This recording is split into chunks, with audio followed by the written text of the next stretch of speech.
काय सांगाल आज भाजपने प्रेस कॉन्फरन्स घेतली आणि त्यांनी असं म्हटलंय की काँग्रेसची शिंदे गटाबरोबरती छोटी युती झालेली आहे.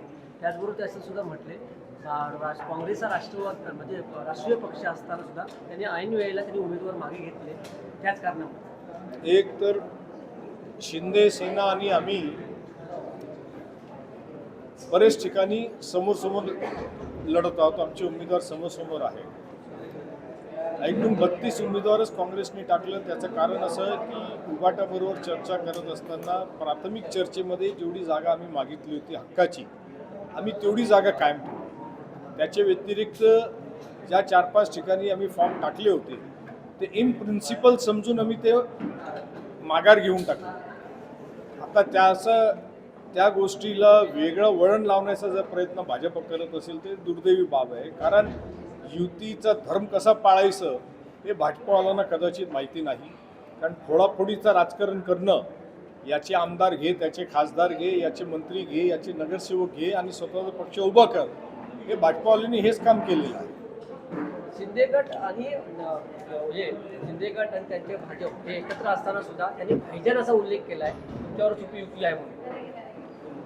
भाईजान आता त्यांनी मला म्हटलं की एकनाथ आपला प्रताप सर नाईकला म्हटलेलं असेल.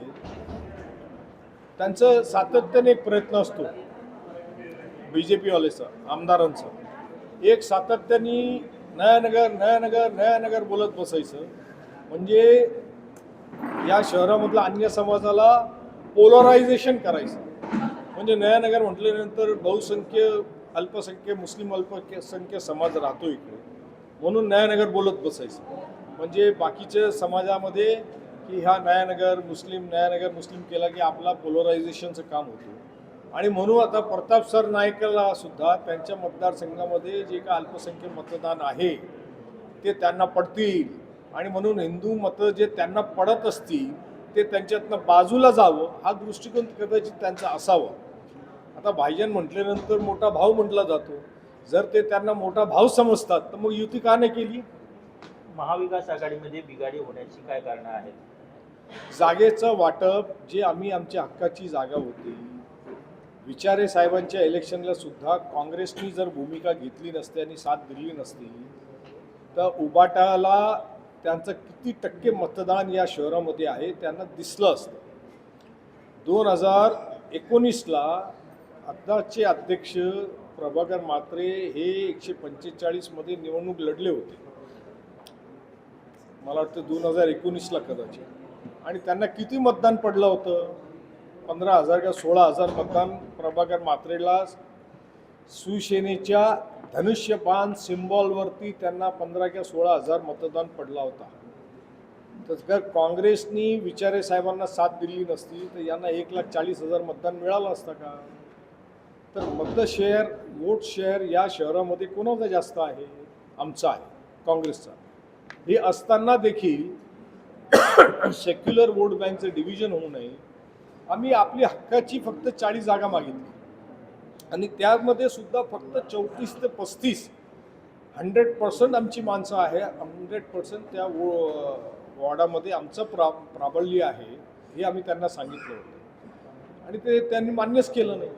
आणि म्हणून आम्ही एक इन प्रिन्सिपल आमची तेवढी जागा ठेवली आणि बाकीची आम्ही विड्रॉ करून दिली. सर, तुम्ही पहिल्यापासून म्हणत होता की भाजपला जर रोखायचं असेल तर महाविकास आघाडीने एकत्रित लढावं असं तुम्ही प्रत्येक वेळेला सांगत आला. मात्र आता ह्या जागेवरून जो काय वाद सुरू आहे याचा अर्थ काँग्रेस या उबाटानं तुम्ही या महायुतीचा धर्म पाळलाय नाही, नेमकं कोणाला तुमचा आवडतं? आम्ही आमचा धर्म पाळला आहे. कारण आमची जिथे शक्ती आहे आम्ही उमेदवार तिथेच दिलेला आहे, अन्य ठिकाणी आम्ही दिलेला नाही.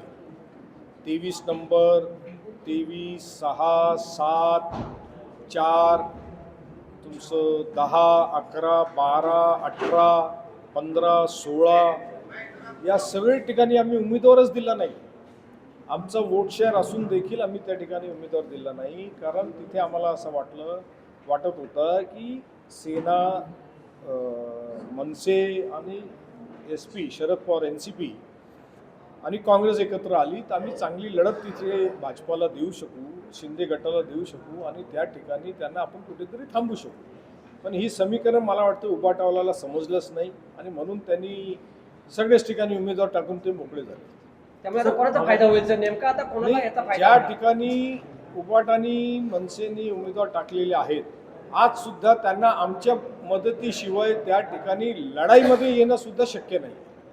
मगाशी तुम्ही उल्लेख केला की तुमच्यावर जसं छुप्या युतीचा आरोप होतोय तसा तुम्ही त्यांच्यावर केला, ते काय? मी कोणावर आरोप केलेला नाही. मी असं म्हटलं की ते कार्यकर्त्यांचे इन्फ्लुएन्समध्ये थांबले की अन्य कोणाच्या इन्फ्लुएन्समध्ये थांबले. आता अन्य कोणीमध्ये त्यांचं राष्ट्रीय नेते पण येतात, राज्याचे नेते पण येतात, जिल्ह्याचे नेते पण येतात किंवा समाजात पण विषय येतो असं म्हणलं. बीजेपी, सेना आणि अजित पवार हे वेगवेगळे लढत असले तरी त्यांची छोटी युती आहे असं म्हटलं जातं. नाही, ते सगळे एकत्रच आहेत ना राज्यामध्ये. अजित पवार, शिंदे सेना, भाजप हे एकत्रच आहेत आणि यांनी वंचित आघाडीला आणि MIMला स्पॉन्सर केलेलं आहे. हे क्लिअर कट आहे. कारण नरेंद्र मेहतांनी BJPवाल्यांनी स्पष्टपणे असं म्हटलं की आम्ही अजित पवारच्या गटाला 8 जागा सोडली, म्हणजे तिथे भाजपचा उमेदवारच दिला नाही. याचा अर्थ काय?